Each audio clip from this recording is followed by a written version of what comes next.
actually love presenting my case, and it gives me a chance to be creative with a lot of the new technologies that I'm working with. By way of introduction, my name is Chuck McMurray. My current life is Chuck. I'm a Chicago South Side native, was raised Irish Catholic, have spent the last 25 plus years in software, geospatial analysis, and now artificial intelligence. And that's what I do every day for some of the largest organizations around the country. So if you have any questions about what's really going on with AI, I can tell you what's going on behind the scenes. I've been studying my past life cases for the last 10 plus years, and I am currently building the next generation of what I call soul match AI research tools that Kevin spoke to. I'll also be publishing my case history as an autobiography in April of 2026. So a little bit about how I even got into reincarnation and how I arrived here today. I started picking up books on astrology in around 2009, which, funny enough, I was turning 33 that year, and just had a more innate interest in, I guess, what was behind the curtain. The next book that I had picked up was David Wilcock's Synchronicity Key, and that sort of led me down the path of understanding reincarnation, multiple lives, and I think just a deeper sense of who we really are. I then read Susan Weishart's book, along with other books, called Soul Visioning in 2015. And in 2015, around September, decided that I would take the leap and actually have a past life regression with the interest of finding out perhaps if I had a past life and if I could uncover insights that would help me in my current life. And then later on in the next year, I had read Journey of Souls by Michael Newton, which after that, I went and had some life between live sessions. And so if any of you know Susan Weishart, she's really wonderful at this. She's in the Chicago area. And as I had mentioned, in September of 2015, I sat down and had my first past life regression, not really knowing anything about past life regressions other than what I had read. And she had told me, let's just treat it like an adventure, have no expectations, and have fun with it. And it was a recorded session. So I'm going to actually tell you about the recorded session, but I've got some animated slides to kind of give you a visual of what I was seeing as I was hearing these things. And this will help sort of validate later on how I was able to find out that this was John Harrison. So she brought me back in my prior life and she said, you're walking on this bridge, you're walking out of the fog. And at the end of this bridge, what do you see? And I looked down and I saw that I was wearing leather boots and I was in kind of a longer coat. But I certainly felt like I was in 18th century England. And no real reason why I would have picked England or had an affinity for it. But what was interesting is in the background, there was a castle-like estate with really amazing grounds. And I said in the past life regression that I believed it was Yorkshire, England. Keep in mind, I'm from Chicago. I've never been out of the States with the exception of Montreal, Canada. And I didn't even know where Yorkshire, England was on the map. I know where England was, but no idea where Yorkshire was. And I just thought that was odd. Next, I saw myself playing soldier with a friend at the side of a river on that particular property. And I actually saw us dressed probably like soldiers, but we had no weapons and we were goofing around and laughing at the carriages that were traveling past us on a gravel road, laughing at the size of the dresses and the clothing that the people were wearing. And so I just thought that was funny. It's not really a soldier's behavior, but I was a very young man, so I just attributed it to probably being a child because that's where we sort of started in my PLR. Susan brought me to sort of the next phase of my PLR and asked me to, tell her what I saw. And I was a young boy, sick, and I was wearing like a loose cotton clothing where other children were present. And there were nurses taking care of us. And so, I didn't know what to make of that. I thought maybe it was a hospital, maybe it was a convalesce, but that neither nor here nor there. That's what I saw. And then moving forward in that life, I saw myself as a young man with being a father to a small boy. And I had this deep level of sort of sadness that I had lost contact with them. I didn't know where they had gone. I don't know why I lost contact with them. I didn't feel like I was overseas or in a different place, but I had certainly lost contact with them. Moving forward in my life around, say, what I thought was the age of 40, I finally find myself in a clock shop, right? So totally jarring motion of memory. And I'm in a clock shop. Many ticking clocks. I'm working endlessly on these clocks. For reference, I have no interest in mechanical clocks in my current life at this time. I don't really know anything about them, with the exception I grew up around a grandfather clock where I grew up in Chicago. And I'm known in this town, in this clock shop, as the person who everyone asks for the time to set their watch. So, I mean, I guess that makes sense if you're the time guy or the clock watch fixer in the town.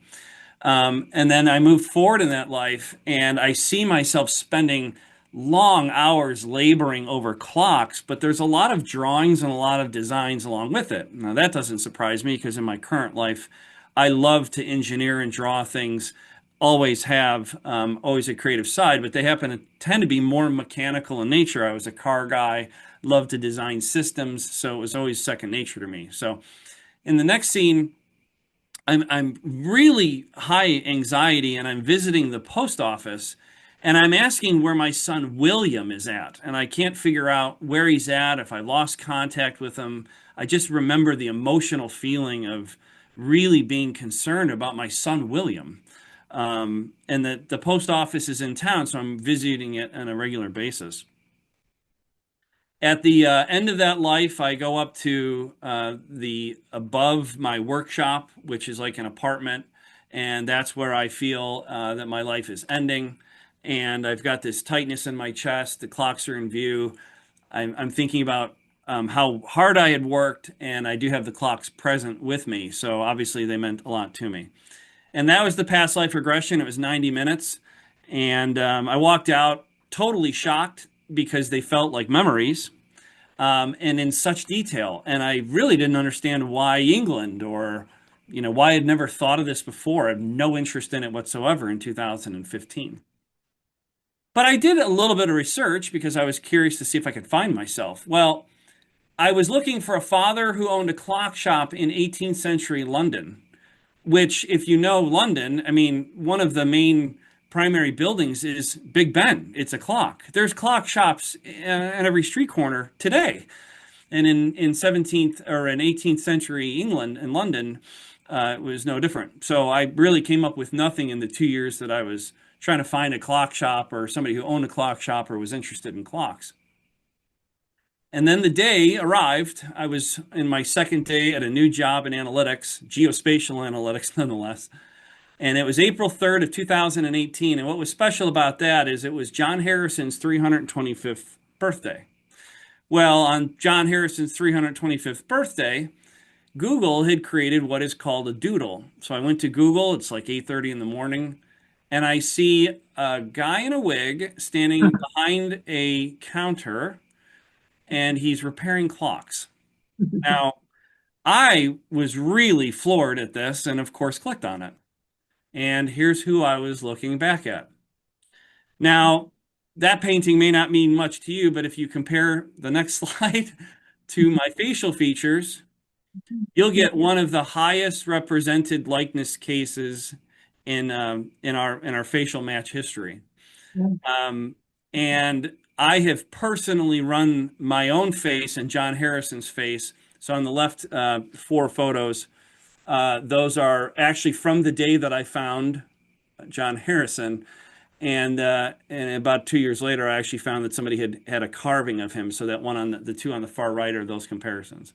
Wow. But the arc face cosine similarity, which is just a computer algorithm that looks at faces, brought up a 0.87.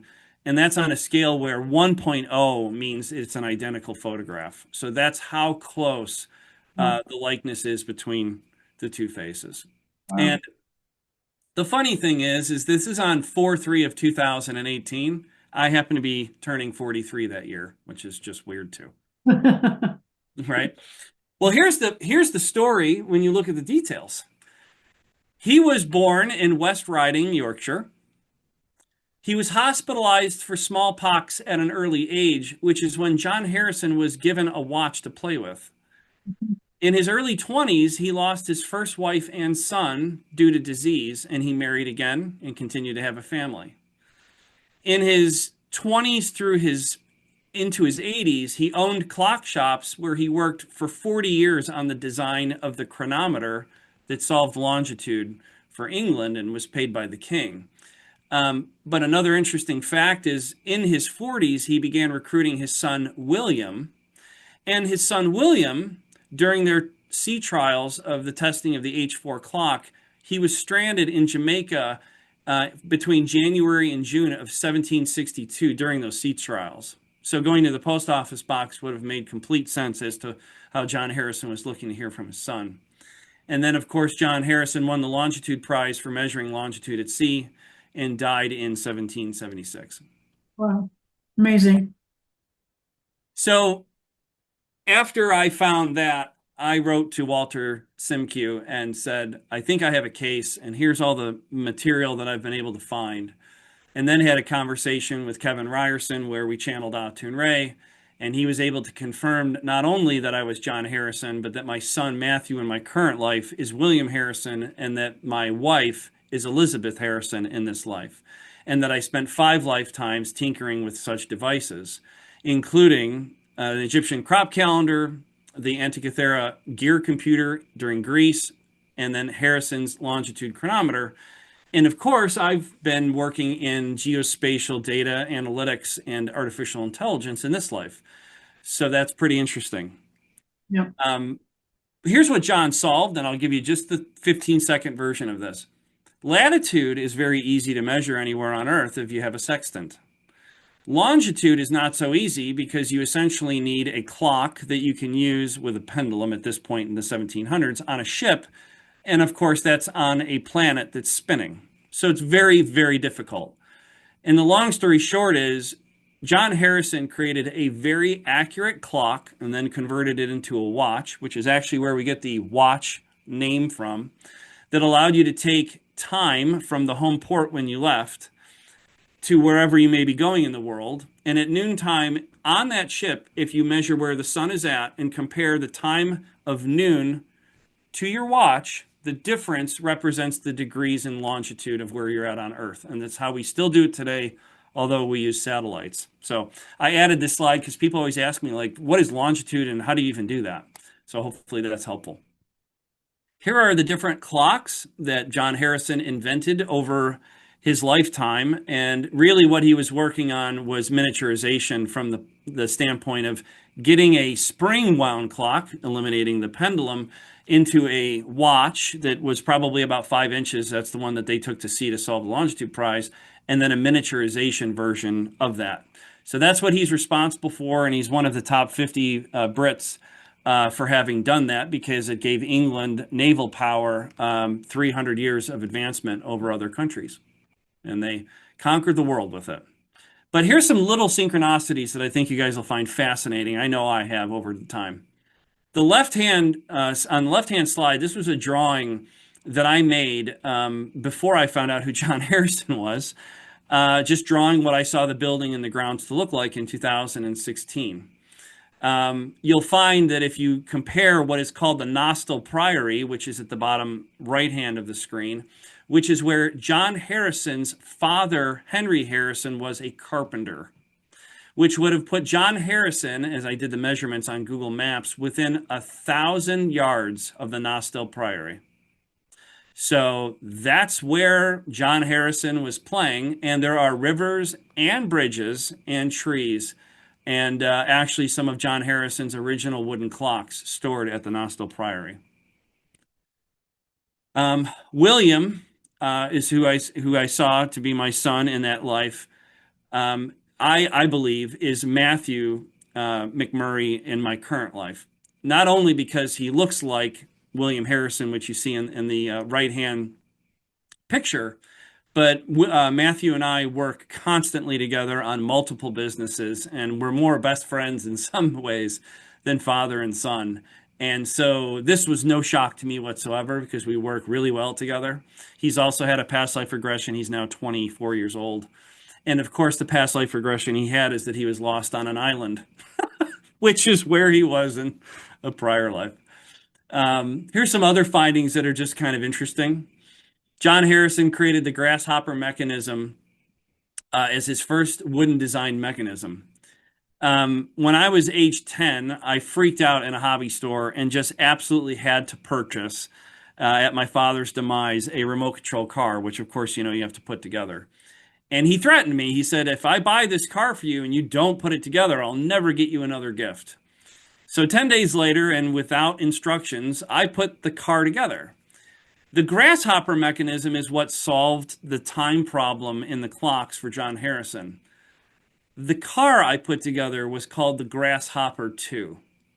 And of course, you can imagine my father's face when he came home from Dun and Bradstreet one night in his car in the alley in Chicago, and here's this RC car driving up and down the block. So that's kind of a fun story. Elizabeth Harrison, who I believe is my wife, Kimberly McMurray, in this life, died in 1777 at the age of 72. My wife's birthday is July 2nd of 1977. Pretty weird.